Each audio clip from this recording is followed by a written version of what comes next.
afternoon, sir. Good afternoon, everyone. So today I'm going to tackle about negative case, which is the attack significance.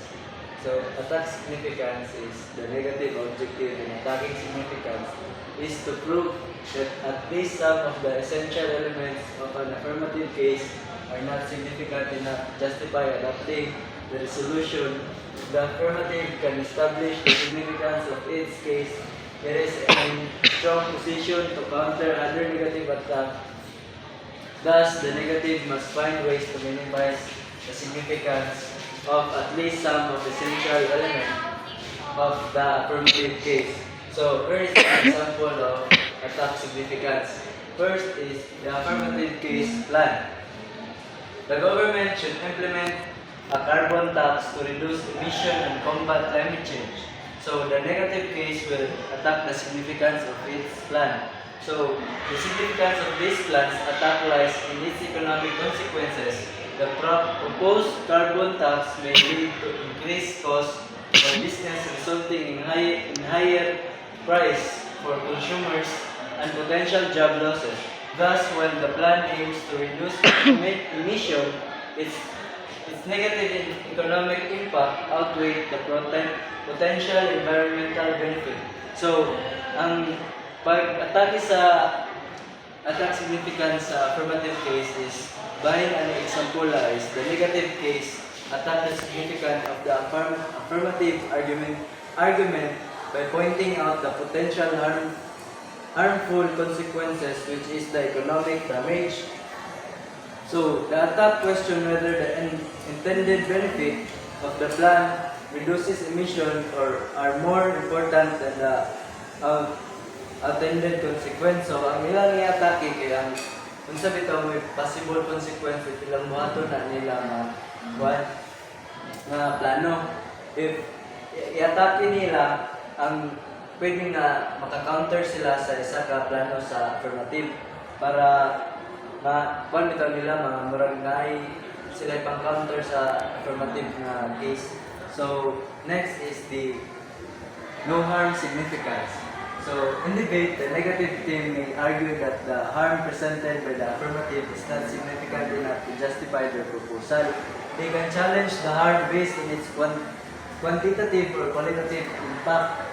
For example, if the affirmative argues that ads for sugary food cause cavities in kinds, the negative might claim the number of cavities isn't enough to warrant regulation the entire media. Similarly, if millions are unemployed, the negative might argue that unemployed isn't a major harm if the welfare programs provide support.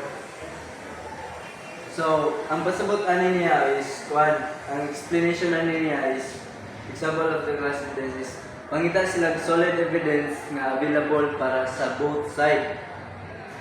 And ang makadaog ra ani nga debate is katong team nga maka-provide of most recent evidence from the best qualified authorities. So, mo siya nga ang both kani siya nga na harm no significance nga maghatag sila both og mga bitaw mga evidences, but ang makadaog ani nila is katong mga maka-provide og mga present nga mga ebidensya or kanang present nga mga evidence or mga panghitabo like kusog bitaw nila ang ginahawigtan nga support sa ilang evidence. So next is the harm overstated. The affirmative side of 10% evidence to highlight a harm as serious and impactful. The negative team job is to argue that the harm is exaggerated to provide evidence to prove this. This reduces the perceived impact of the harm claimed by the affirmative. So, ang negative case kay iyang i-challenge niya ang affirmative na wala sila naka-prove to the existence na harm sa i-promote ni negative. So, ang negative kay murag iya bitaw i-challenge ang kuan sa affirmative na wala sila nag-promote o mga like murag walay nabuhat ang ilang something nga ilang propose, walay matabang sa example, ako naghatag og proposal but ang negative case kay mo counter sila nga dili to effective or dili siya impactful sa isa ka plano ang sa ang gihatag na plano. So the goal of negative is to show that any harm. So next is the case turn. A case turn is a negative strategy where the harm presented by the affirmative are framed as actual benefit. For instance, if the affirmative argues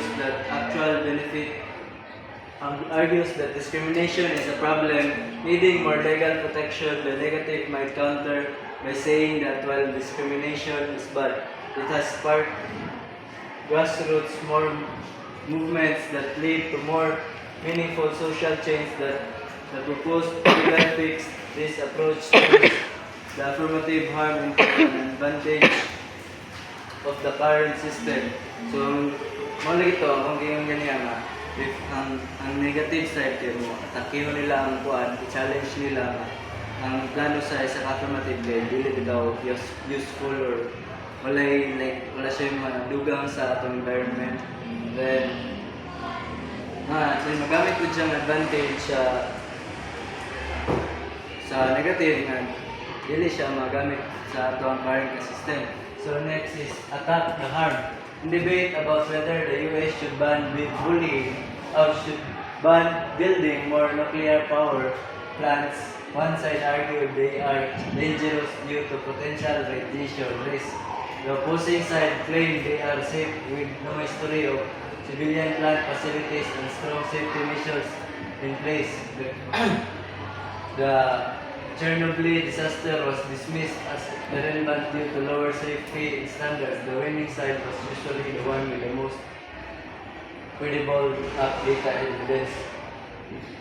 So, ang goal ng negative is to show any harm claimed by the affirmative is not significant enough to outweigh the potential downside of the proposal. So, kani siya bitaw kay ila bitaw ang ipangitaan og lusot ang isa ka proposal sa isa ka affirmative ilang pangitaag lusot na makakita sila kuan nga pwede nila atakihon to nga side. Mangita sila weak spot sa isa ka affirmative na case para ilang makuha o mapakitaan ng ebidensya nga katong ebidensya magamit to siya nga pwede makahina sa ilang plano o sa ilang gusto nga may tabo kung sa'yo na sa ilang affirmative na kaso. And that would be all, and thank you once again. I am Brett Bonel Awit. That's all. Thank you.